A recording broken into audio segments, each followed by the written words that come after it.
আশ্ৰমত মই প্ৰথম আহিলোঁ। মই আহিম বুলি আহিব পৰা নাছিলোঁ। প্ৰভুৱে আনিলে আৰু তেখেতৰ কৃপাতে মই আহি পালোঁ।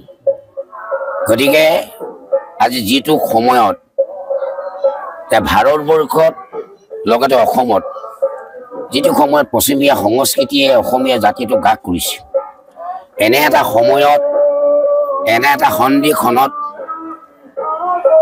শ্ৰী কৃষ্ণগুৰু আশ্ৰমত আহি মই নিজকে সৌভাগ্যৱান বুলি ভাবিছোঁ।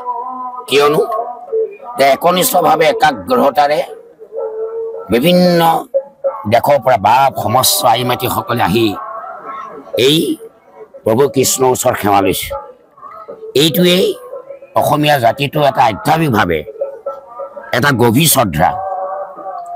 যিটো সময়ত পশ্চিমীয়া সংস্কৃতিয়ে গ্ৰাস কৰিবলৈ লৈছে, এনে এটা সময়ত এনে এটা সন্ধিক্ষণত এই কৃষ্ণগুৰু ক্ষেত্ৰাশ্ৰমে ভকত বৈষ্ণৱক তেওঁ নিজে আদৰি অনা নাই, স্বয়ং ভগৱানে লৈ আহিছে। এই বাপ সমস্তলৈ ইয়ালৈ আগমন ঘটিছে।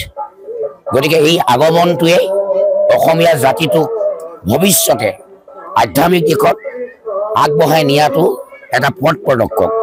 এই যিজন পথ প্ৰদৰ্শকে কৃষ্ণ গুৰুৱে প্ৰেমানন্দ গুৰুৱে এনে এটা পদক্ষেপ ল'লে,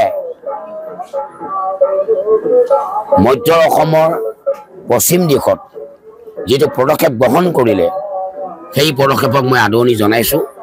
আমি কিমান দিন থাকিম? আমি মানুহ হিচাপে জন্মগ্ৰহণ কৰাৰ পিছত কোনোবাই 60, কোনোবাই 70, কোনোবাই 80। গতিকে এনেধৰণৰ ভক্তি সাধন ভক্তি সাধু ভক্ত লগ পোৱা ভাগ্য সকলোৱে নাথাকে।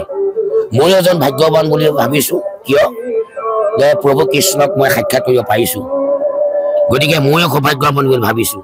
আশা ৰাখিছোঁ আমাৰ উঠি অহা প্ৰজন্মসকলে এনে আধ্যাত্মিক দিশত যাতে আশীৰ্বাদ পায়।